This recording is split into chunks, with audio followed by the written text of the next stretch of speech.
cold wind cut across the open fields of northern France, carrying the smell of damp earth, burnt fuel, and something heavier, something final. It was early morning, near the outskirts of Aricourt, in September 1944. The fog had not yet lifted, and visibility was barely 50 meters.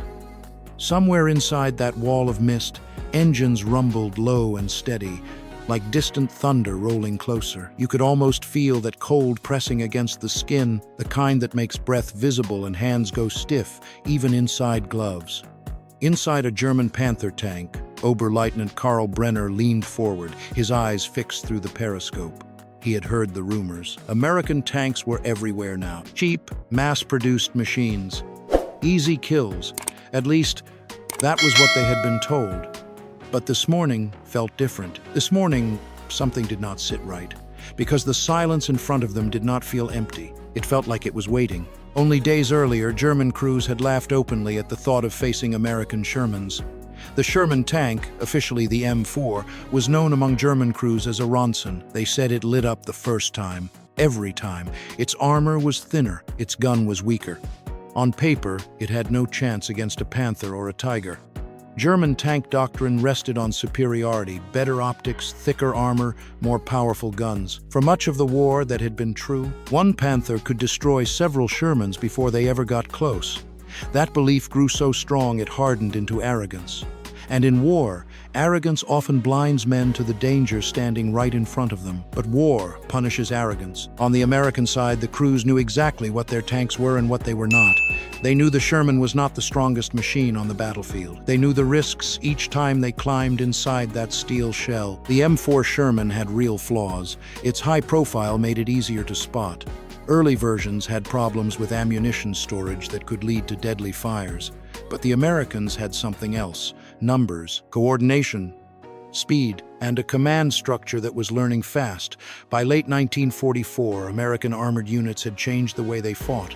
They stopped thinking in terms of one-on-one duels. They stopped measuring victory by whether one tank could defeat another in a straight fight.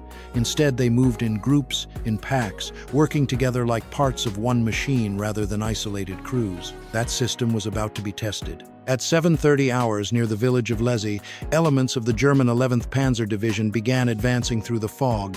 Their objective was simple: break through the American lines, push west, regain momentum. They believed the Americans were disorganized, still recovering from earlier engagements. What they did not know was that the U.S. 4th Armored Division, under Major General John S. Wood, had already repositioned its forces in the area. Combat Command A, led by Colonel Bruce C. Clark, had spread its units carefully across key terrain, ready to answer fast to any German move. Inside one of those Shermans, Staff Sergeant Joe Martinez sat in the gunner's seat. His hands rested lightly on the controls, but his grip was tight. He could not see much outside, only shadows moving through the fog. His commander, Lieutenant James Carter, stood half exposed in the turret hatch, scanning ahead with binoculars that showed almost nothing. The radio crackled with fragments. German armor had been spotted, multiple units. Unknown strength somewhere ahead. The tension was not loud. It was not chaotic. It was quiet and heavy. Then it happened. A shape emerged through the mist. Low, wide, unmistakable, a Panther tank. Its long 75mm gun pointed straight ahead like a spear. It had not seen them yet. Or maybe it had. In that fog, it was impossible to know. Carter did not hesitate. He dropped into the turret and gave the order. The Sherman moved slightly, adjusting position. Martinez aligned the gun. The range was close. Too close for comfort.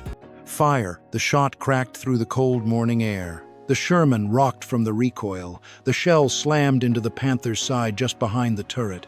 Not a perfect hit, but enough. The German tank stopped. Smoke began to rise from its hull. But there was not only one. More shapes appeared through the mist. Panthers, several of them.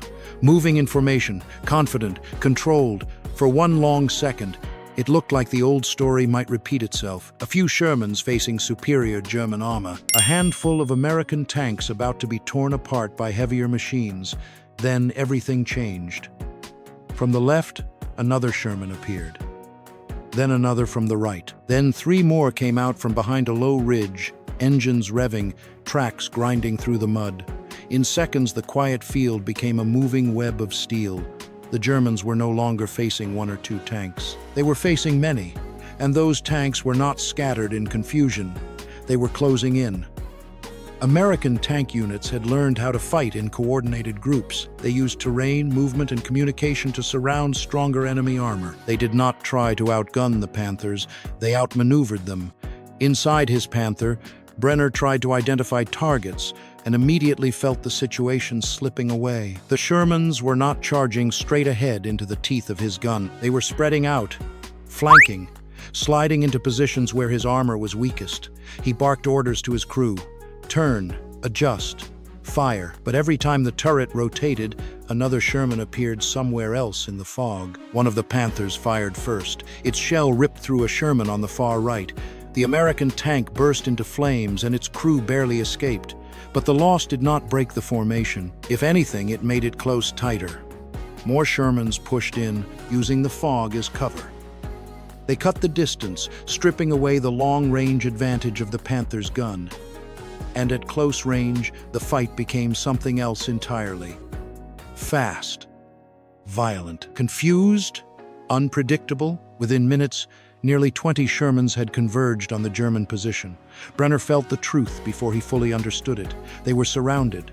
The myth of the superior tank began to crack in that moment. Not because the Panther was weak, it was not, but because it stood inside a system that demanded coordination, and the Americans had built something stronger than individual power. Martinez fired again. This time, the shells struck the rear of a Panther, the weakest section of its armor. The effect was immediate. Flames burst from the engine compartment. Another Sherman fired from the opposite side, then another.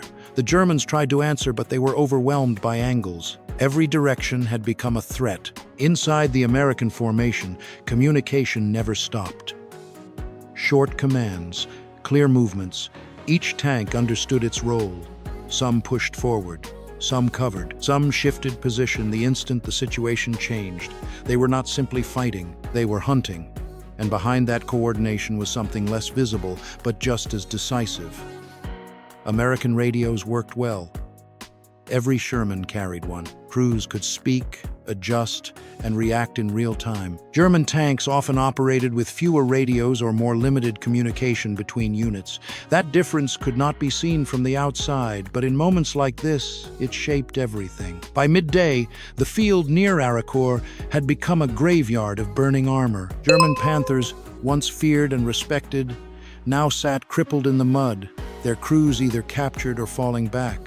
The fog that had covered the battlefield slowly began to lift, revealing what had happened. The Shermans were still moving, still alive. The Panthers were not. This was not one isolated clash. It was part of a larger series of engagements known as the Battle of Aricourt, fought between September 18th and September 29th, 1944. During those days, American forces, especially Combat Command A of the 4th Armored Division, faced repeated German armored attacks, and again the same pattern emerged. German tanks advanced with confidence, expecting to dominate. Again and again, they ran into coordinated groups of Shermans that used speed, numbers, and positioning to shatter that dominance. The numbers tell part of the story. Over the course of the battle, American forces destroyed or disabled over 200 German tanks and armored vehicles. Their own losses were significantly lower. But numbers alone do not explain what happened, because this was never only about equipment. It was about adaptation. The Sherman tank had never been designed to be the best machine in a duel. It was built to be reliable, easy to produce, and easy to repair. It could be transported quickly, maintained in the field, and replaced when lost. Factories across the United States were producing thousands of them month after month. While German industry struggled under constant pressure, American production never stopped flowing. That meant more tanks, more crews, more chances to learn, more chances to improve. German tanks, by contrast, were complex, powerful, and difficult to maintain. Panthers often broke down before they even reached the battlefield. Tigers demanded constant care. When one was lost, it could not be easily replaced. When one broke down, it often stayed that way. So while German crews trained to fight as individuals inside superior machines, American crews trained to fight as teams inside dependable ones. And on a battlefield like Aricourt, where visibility was limited and movement meant survival, that difference mattered. Back inside another Sherman, Corporal David Harris wiped sweat from his face despite the cold. His tank had just taken a hit. It had glanced off, but it was enough to shake the crew and remind every man inside how narrow the line was. The radio buzzed with updates. Another German unit was approaching from the east. There was no time to recover, no time to sit with fear. The Shermans moved again, repositioning into a loose arc, not a rigid line, something flexible, something ready to bend and shift the moment pressure changed. The next wave came in harder. More Panthers, even a few Tigers, according to reports. The Tigers were different, heavier, slower. But their guns were devastating. One direct hit could destroy a Sherman instantly. Harris knew it. Every American crewman knew it. But by then, they knew something else too. Tigers were not invincible. As the German heavy tanks pushed forward, the ground itself began to work against them. The terrain around Aracord had been softened by recent rain. Fields had turned into thick mud that dragged at tracks and stole momentum.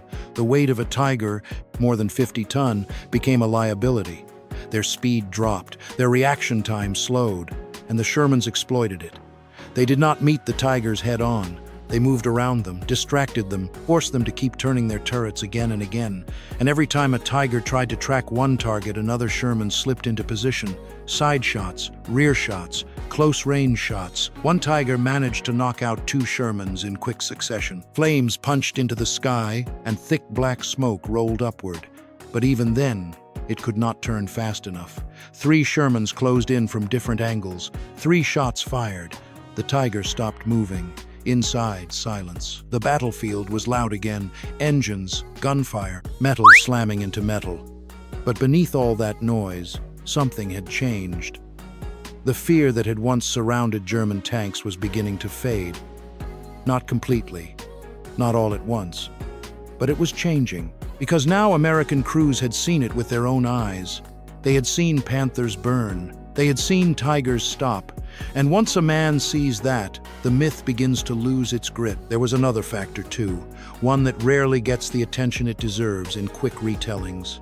American forces had strong support from reconnaissance units and artillery. Light tanks and scout vehicles moved ahead of the main force, reporting enemy positions. Artillery units waited behind the lines, ready to strike. When German formations were detected, American commanders could call in fire to disrupt them before the tanks even made contact. That layered approach made every German advance harder, slower, and more dangerous before the first direct tank engagement even began. By the end of September, the German offensive in the Aracord sector had failed. Despite their advanced tanks, they could not break through the American lines. The Shermans had held. More than that, they had dominated. Not because they were stronger in a straight duel, but because they fought smarter. They fought faster. They fought together. Years later, historians would look back at Aracord as a turning point in armored warfare. A moment when tactics, coordination, and adaptability proved more important than raw power. For the crews who lived through it, though, it was never about theory. It was about survival. It was about trusting the tank to your left, the tank to your right, and the voice coming through the radio when the fog was too thick to see anything beyond 50 meters.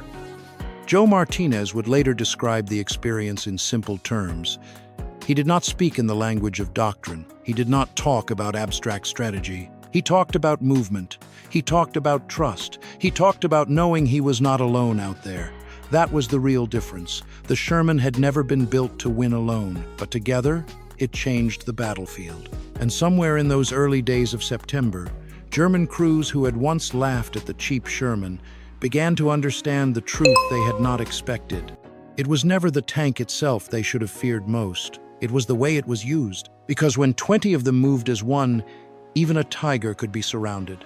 Even a Panther could be turned into a burning wreck in the mud. In the fog of Aracord, that lesson was written in fire, steel, and the silence that came after the guns stopped. If you want to understand war, do not look only at the biggest gun or the thickest armor. Look at the men, the movement, the coordination, and the system behind them. That is where battles are truly won. That is where myths collapse.